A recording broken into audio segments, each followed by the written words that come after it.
Don Henley stopped mid-sentence in a 2016 interview and didn't finish the thought. The journalist waited.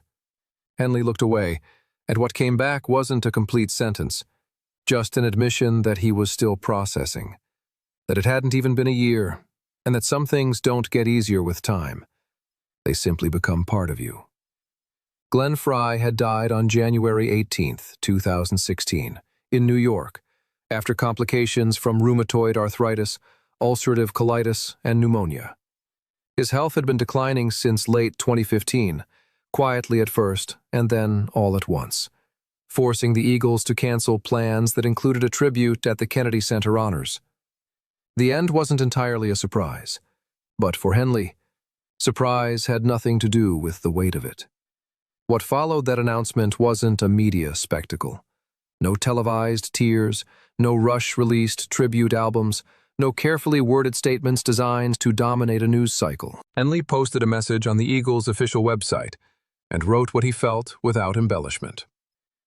"He was like a brother to me," Henley put it. "We are family, and this bond of 45 years has never faded." Those words weren't crafted for an audience. They read like something a man writes when saying it out loud is too much. In the months and years after Frey's death, Henley kept returning to one idea across every interview. The connection between them had run deeper than the music, deeper than the business, and deeper than the arguments that once tore the band apart entirely.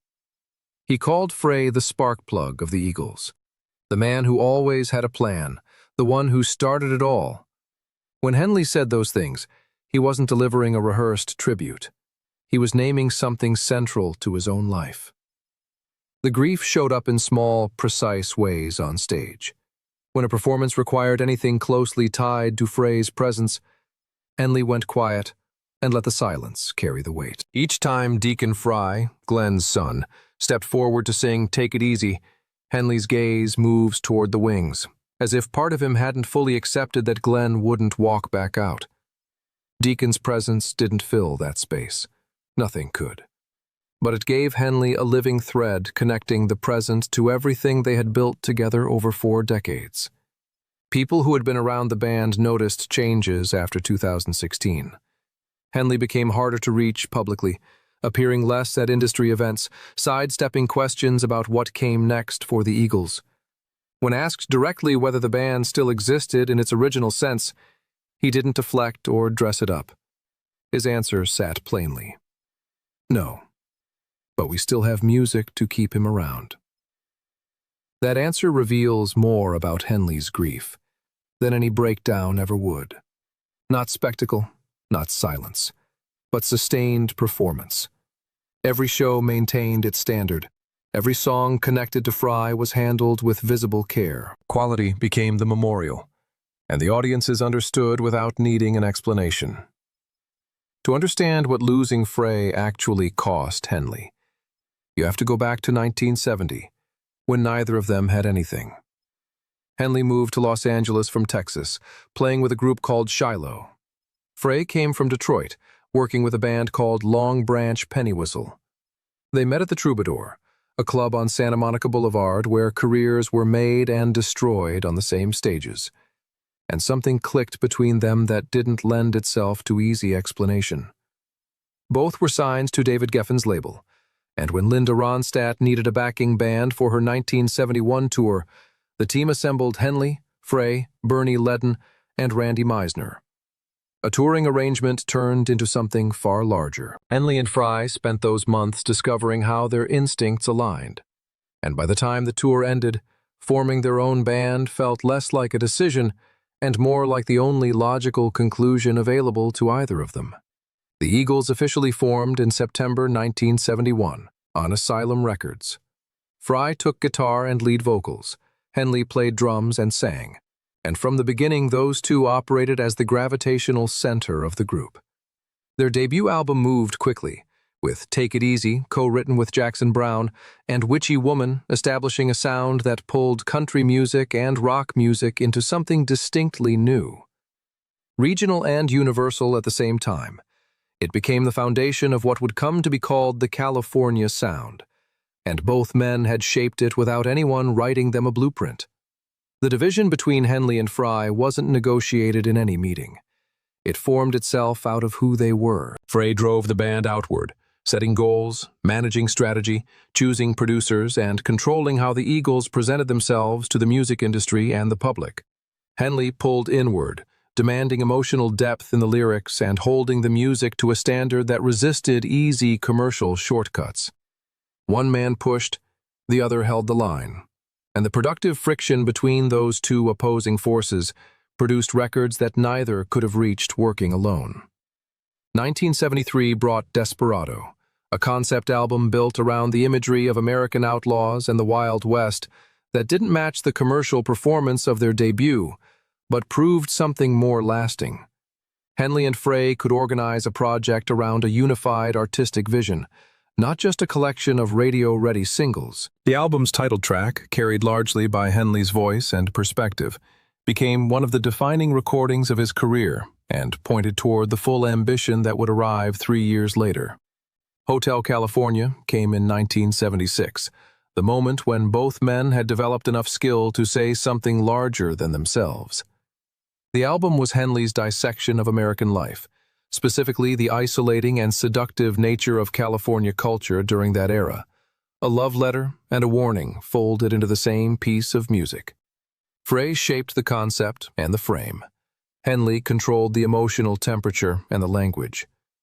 Hotel California became one of the best-selling albums in the history of rock music, and it came directly from the tension between two people whose vision of the same world kept pulling in different directions. Without that tension, the album doesn't exist in the form anyone knows it. The commercial peak raised the pressure inside the band rather than releasing it. Frey pushed harder for control over every element of the Eagles' direction. Henley resisted, prioritizing artistic freedom over managed success. By the time the long run reached completion in 1979, the recording process had been a sustained ordeal. Guitarist Don Felder described the environment in his 2008 memoir, Heaven and Hell, as a musical dictatorship, a characterization Frey and Henley disputed, though the lawsuit Felder eventually filed over tour revenue and the non-disclosure agreement that ended it confirmed that the band's power structure had never been a democracy. Frey and Henley ran the Eagles as a shared authority, where neither stood above the other, but both stood above everyone else. Frey's own account of the rivalry was different from Felder's version. In a 2012 Rolling Stone interview, he described the competition with Henley as one of the things that kept him from settling. Both were always working to write a better song than the other, and that quiet pressure was what stopped them from choosing mediocrity. The blend of their competing instincts produced the records. The conflict was the process itself. The process finally broke in 1980, after a performance in Long Beach, when the arguments ran out of space and the two men stopped finding any common ground. Henley declared that the Eagles would reunite when hell froze over, a statement delivered as a permanent door closing. Nobody expected that 14 years later he would be proven wrong, and that the album and tour marking the reunion would carry the exact name of that declaration as its title. After the 1980 breakup, both men built independent careers that confirmed they were capable of standing alone. Frey found success with pop-rock material perfectly suited for mainstream radio, including The Heat Is On, which served as the theme for Beverly Hills Cop, and You Belong to the City, which gained wide exposure through the television series Miami Vice. He demonstrated a natural ease moving between music and television, extending his presence into film and acting work throughout the decade. Henley chose a different direction, releasing Building the Perfect Beast in 1984 and The End of the Innocents in 1989, albums that placed him among the most serious songwriter voices of that era. The Boys of Summer used imagery to access emotion in a way that radio songs rarely attempted, and Dirty Laundry turned a pointed critique of media culture into a mainstream hit. Both men were proving the same thing from opposite directions. The Eagles had been a collaboration between two complete artists, not a case of two halves adding up to one whole. Glenn Frey made the reunion happen. He placed the calls, reached out to each former member individually, and proposed reconciliation with enough patience and conviction to hold it together while Henley considered. The 1994 Hell Freezes Over tour became one of the highest-grossing in rock history, and on the other side of it, Henley and Frey found something neither had possessed during their earlier years, a partnership that no longer needed to defeat the other. In 2007, Long Road Out of Eden arrived as the Eagles' first studio album in nearly 3 decades. The new songwriting pace slowed after that, but the touring continued at a scale that consistently placed them among the top-grossing live acts in the world. Henley later reflected that Frey had been the one who never abandoned the Eagles, the one who refused to accept that a closed chapter couldn't be reopened. When Frey died, 45 years of shared history collapsed into a single January morning. The old conflicts became irrelevant almost instantly, and Henley articulated that shift with unusual directness. What he kept coming back to in the years after wasn't the arguments or the lawsuits or the decade of silence between them. He returned consistently to the fact that they had come through all of it together, and that the coming through was the whole story.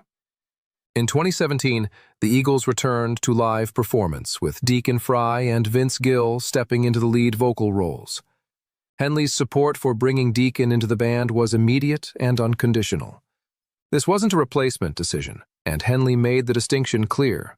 It was about keeping a part of Glenn present in the only way that remained available, honoring the man through his son's voice, rather than papering over an absence that everyone in the room could feel. On that stage, Henley doesn't say much when the old footage of Glenn Frey appears on the screen above the crowd. He lets the room absorb it. When Deacon sings "Take It Easy," and the audience responds with the same energy they always directed at the original, Henley understands that the music has done what no eulogy could accomplish. Glenn Frey is in the room, not as a projection or a tribute act, but as the living substance of the songs themselves. In 2024, the Eagles opened a residency at Sphere Las Vegas, the most technically advanced concert venue built at that time.